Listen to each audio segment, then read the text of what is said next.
She said, oh, how long you been doing poetry? I said, many years, more than 20. But when I caught her expression, my smile started to fade. She said, more than 2 decades and you still performing around the way? I at least thought you'd been on Broadway or a national stage. My nostrils fled.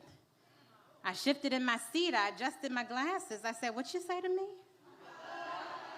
She said, I'm just saying, more than 20 years should probably bring you fame. I said, well, the fact that I'm still in demand leaves me amazed. I'm grateful.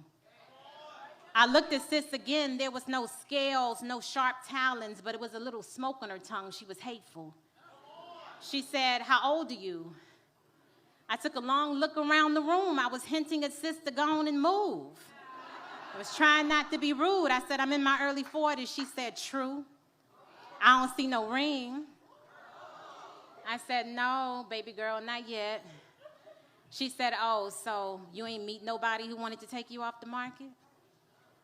I said, well, of the few men that I dated, there was one I thought I would be with for life, but it didn't work out that way. She said, another independent woman who can't find her Mr. Right.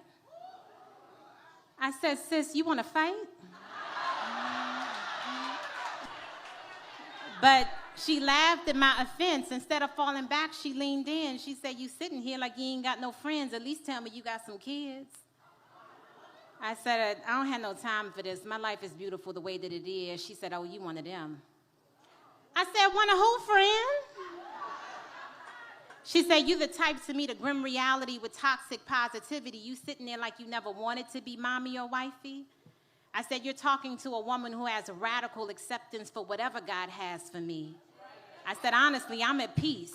And I remembered I didn't even have to be in this woman's vicinity.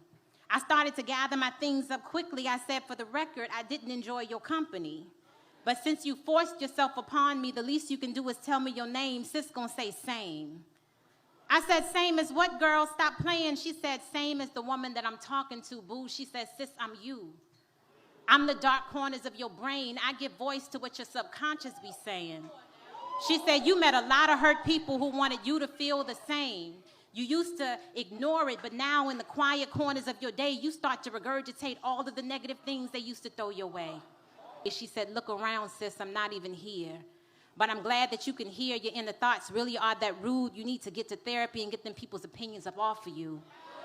Because I know your life is beautiful, but the question is, do you? She said, right now, you sounding like your own biggest hater. And I wanted you to know that until you let their opinions go, you are the only dragon that needs slaying. Thank y'all.